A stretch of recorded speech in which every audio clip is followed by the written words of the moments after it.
Frollo is the app that several thousand single parents say has been life-changing for them in the most profound way. If you're a single parent and want to connect with other single parents and open yourself up to an amazing support network and new experiences, then the Frollo app is the one for you. The Frollo app has two modes: community mode for meetups and holidays, guidance and support, chats, and discovery to make it easy to find like-minded local single parents near you. Dating mode is a mindful, safe, and respectful dating offering where everybody is there to date another single parent. All users on Frollo are verified, putting our user safety first always. The Frollo app is free to download and use, with the option to upgrade to premium for access to lots of additional premium features for an elevated experience, which makes it easier than ever to access the incredible connections and experiences you are looking for. To download Frollo, search for Frollo, Frollo, on the App or Google Play Store, or go to www.frollo.com for more info. We can't wait to see you on the app soon. Hi, I'm Zoe Desmond, the founder of Frollo, the award-winning app for single parents that features both community and dating modes. And I'm also co-author, along with my wonderful friend Rebecca Cox, that I made through Frollo, of the book How to Be a Happy Single Parent. Hello and welcome to another episode of the Frollo podcast. This week, I am delighted to be joined by the lovely Jessica, otherwise known for her Instagram page, Travel with Miko. Jessica, welcome to the Frollo podcast. Yeah, thank you for having me. I'm so excited. Oh, well, it's lovely to have you with us all the way from New York in the United States. Very exciting. So will you please tell our listeners a little bit about let's start with your Instagram page, Travel with Miko. So what is that all about and how did it come to be? Yeah, so I'm a full-time content creator for travel, and I've been doing this about 8 years now. I have an 8-year-old daughter, Amaya, and then a 4, almost 5-year-old this month that I travel with solo around the world. And I just create content for hotels, share tips, and also travel inspiration to others. I also host group trips for others to come along with me because a lot of my following, they just always ask me to just come along with me. So I finally just made it a thing like, okay, let's make a group trip so people can come along with me. So, yeah. Oh my God, how unbelievably cool. There is so much I want to find out. So how did the travel aspect, how did the travel content creation come to be? And was that before or after you became a parent and a single parent? Because obviously you want to hear that whole story as well. So it actually came when I became a parent. I had my first daughter and I was actually going through postpartum. So I decided to take a solo trip to Costa Rica just because I kind of feel like I didn't know myself after having a child. I was also 19 at the time when I had my first child. So I was young. I felt like my life was over. Everyone also basically told me my life was over. So I was listening to a lot of people's fears that they had for me. And I just got my passport before I got pregnant. So I didn't even get the chance to leave the country. So I was like, you know what, I'm going to take this trip. I need it. Let me face my fears. So I just went to Costa Rica. I just made a bucket list of things that I wanted to do that I've never done before. My daughter was maybe 3 months at the time that I decided to leave. She was safe with her dad. I was still with her dad at the time. But it was just something I felt like I needed to do, self-care. And I went on this solo journey. It was very empowering. I went scuba diving. I'm an advanced scuba diver now, just off that one trip because I found out it was a hobby of mine. I love it. And I went zip lining. I'm afraid of heights. I'm still afraid of heights, but I did it. So, it just encouraged me to push myself more. And then it also just showed me if I can do this by myself, I can definitely take my kids as well. So that just kind of got me the travel bug. I was like, wow, I love this. I love new experiences and also just meeting new people. I was able to, mingle with people that I don't even know. and I'm not used to that.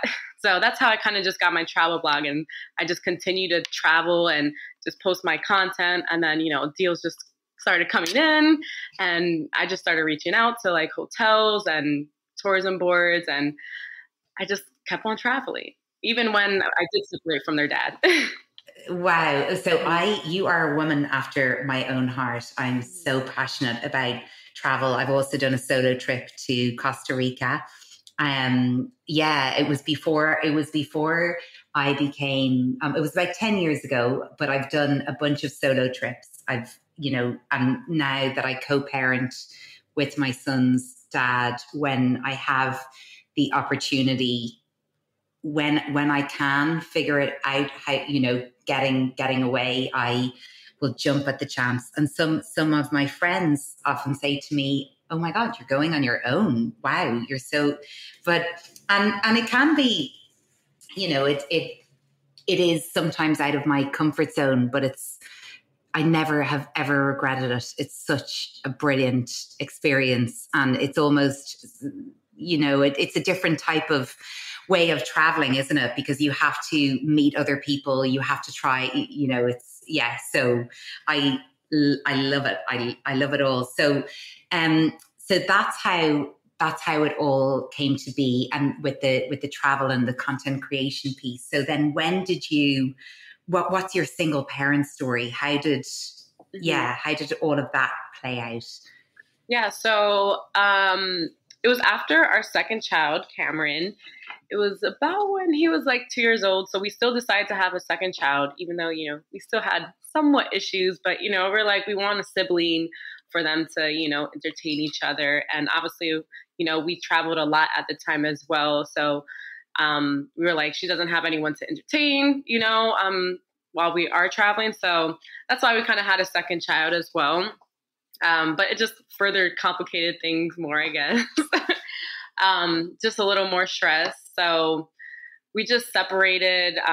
Like I said, I had my child when I was like 19 years old. So he was basically like my high school sweetheart. So we just kind of fell out of love, I guess. We were just young. We still wanted to like explore other people and new things. We're just still discovering ourselves. So that's kind of how it just ended.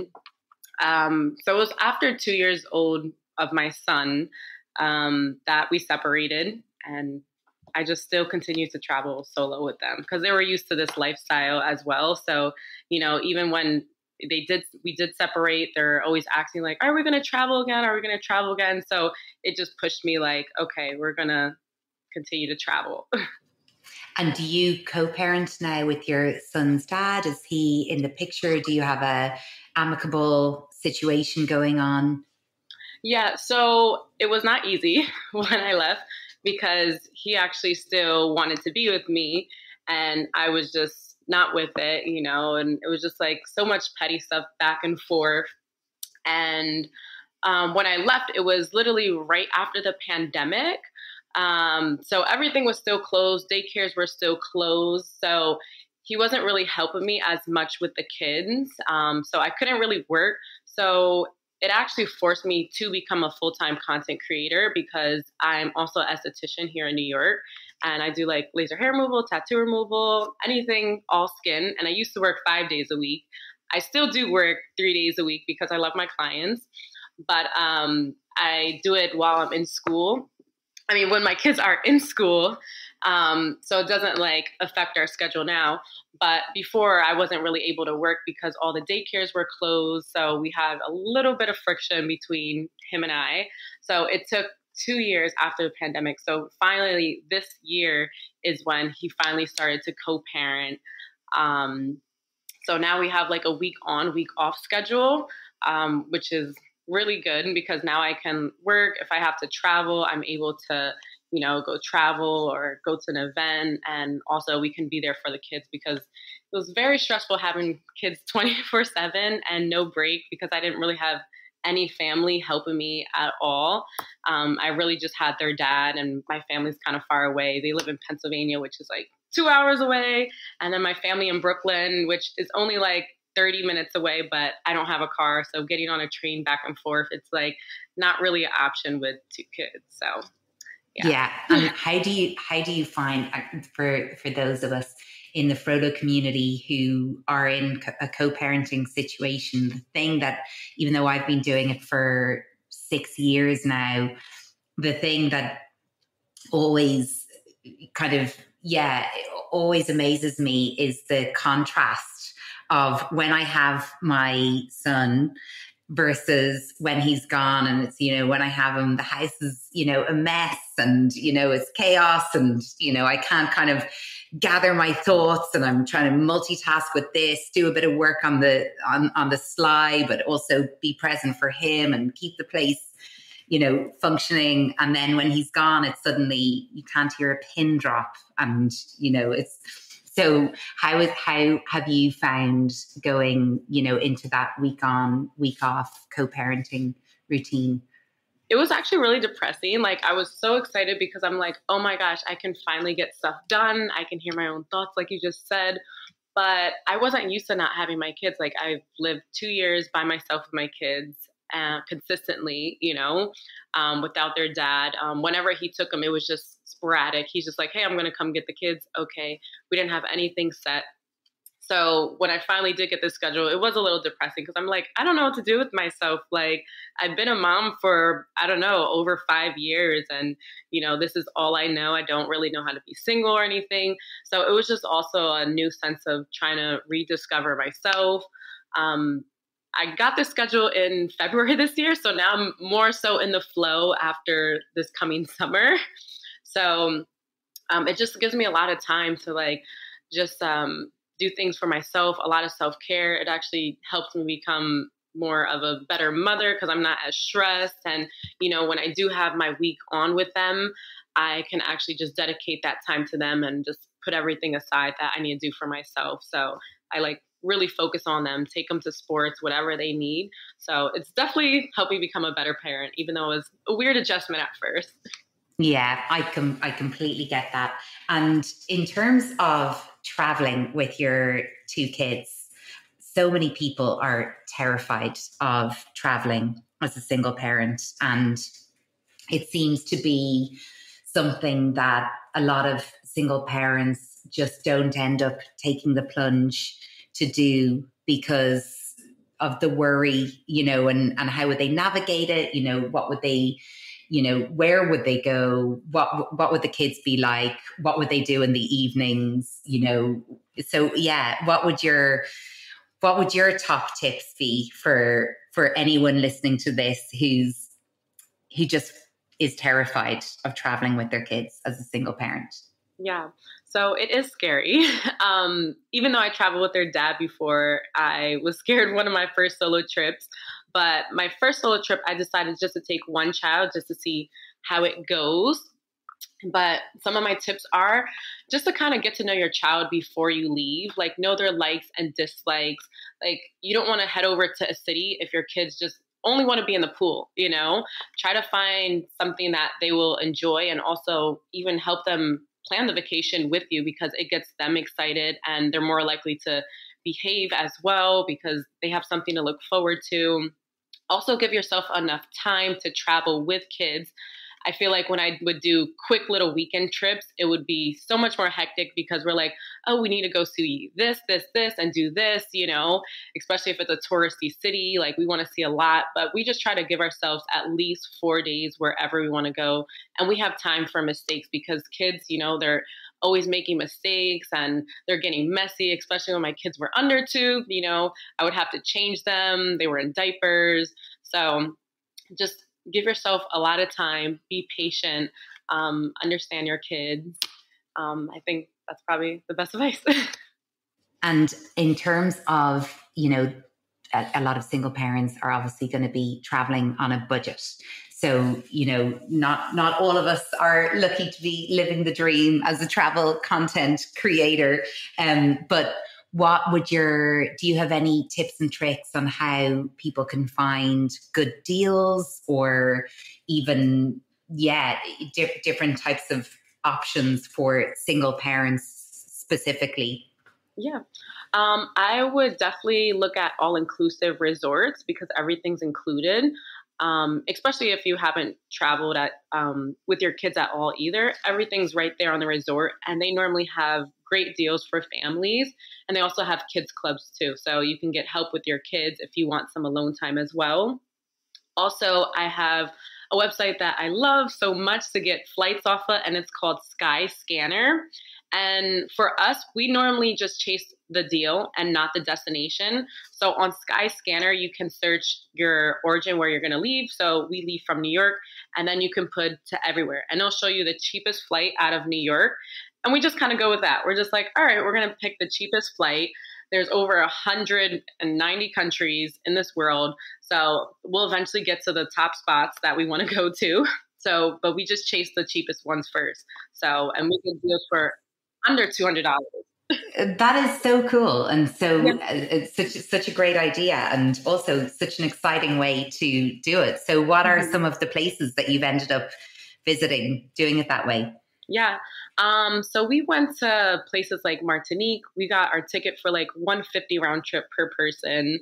Went to Guadeloupe, mostly the Caribbean. We're in New York, so we try to go to the Caribbean. We want to escape the city. We've been to London for literally $180 round trip through Skyscanner. No way. Yeah. El Salvador for $200. So they were really cheap. Wow. And any favorite destinations? We really like Mexico a lot. Mexico is one of our favorites. We've been throughout all of Mexico. I love El Salvador, and we also love London too. There's a bunch of things to do in London. Yeah, well, the next time you come to London, you'll have to let me know, and come along to a Frollo meetup as well. That would be so fab. It would be so much fun. It would be so fab. There's a thriving Frollo community here in London, and in terms of so actually traveling with kids, so on the airplane or for long trips, what can you not leave home without? What gets you through those trips to keep the kids occupied? So we always try to bring snacks.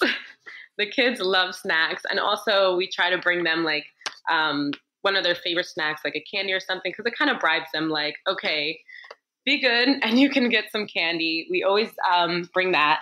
And then we also bring an iPad as well, just to give them entertainment.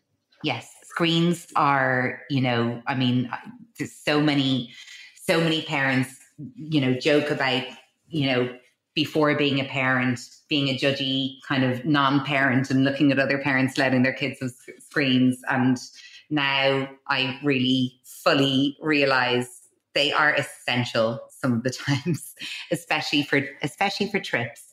Mm-hmm. Yeah, for sure.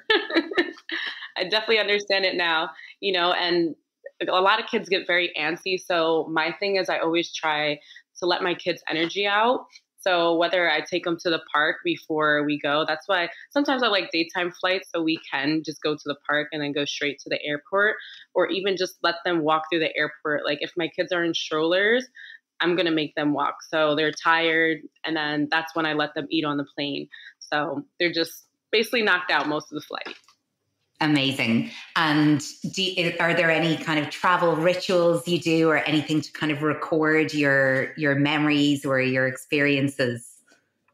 We're always recording just because, we're content creators, but we always have a Fuji camera. So we like to take a bunch of those pictures, and the kids like to take them as well. So that's our little job, to just take pictures and have fun during the trip. So we always keepsake those little photos.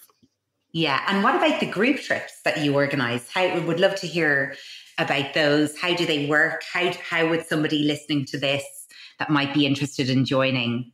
Yeah. How do they do that?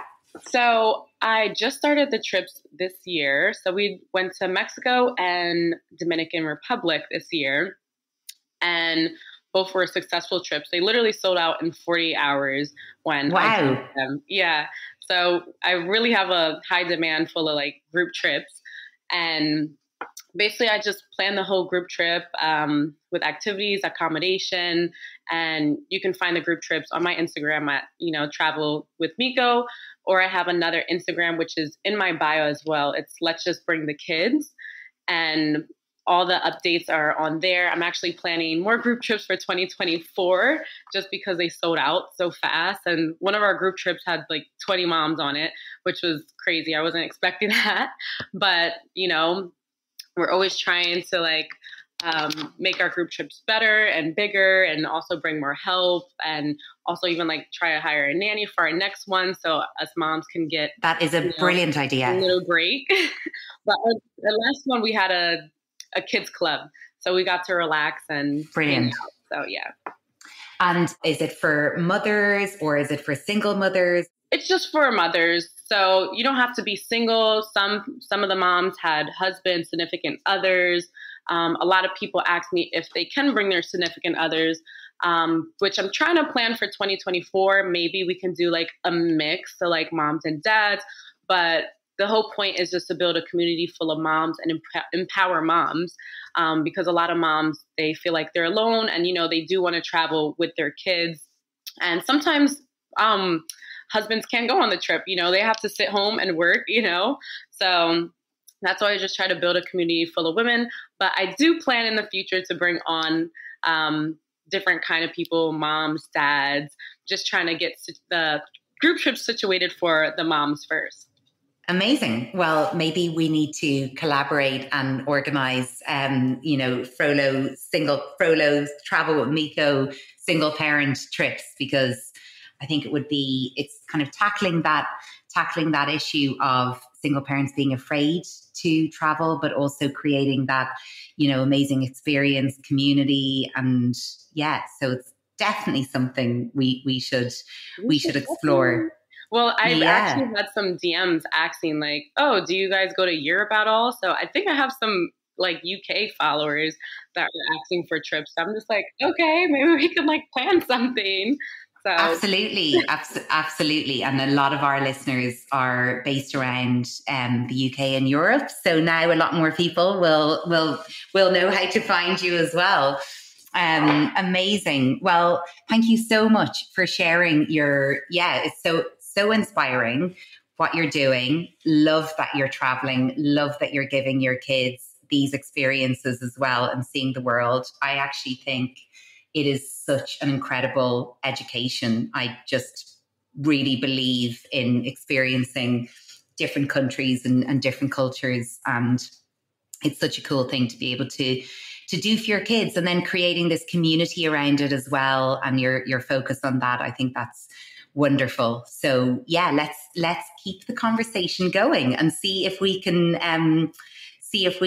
work together on that front as well. Yes, awesome. I would love that. Amazing. And I think you are going to be hosting a Frollo meetup on the app as well. So by the time this episode goes live, we'll have we'll organize that and have details of that in the show notes. But yes, so lovely to chat with you, Jessica. Thank you so much. And in the meantime, I'll be keeping my eye on all of your amazing adventures. Yeah, awesome. Definitely. Thank you so much. And just before we go, if you can remind people again where to find you. Across all social media platforms, you can just go on Travel with Miko, so MEKO. So Instagram, YouTube, TikTok, all of that. And then for our group trips, it's Let's Just Bring the Kids. Amazing. And we will add all of that into the show notes as well. Thank you so much, Jessica. Speak soon. Thanks for having me. And that's a wrap for this week. I hope you enjoyed this week's episode. If you did, then I have one small favour to ask. Please can you take a minute to subscribe to the Frollo podcast and give us a rating and review? This really helps other single parents who might benefit from it find us. The Frollo app, which is fully user verified for user safety, is available on the Google Play Store and the App Store, and you can find out more info and download links at www.frollo.com or follow us on Instagram at Frollo app. And you can purchase your copy of our book, How to Be a Happy Single Parent, at all the major book retailers. Until next time, have a great week.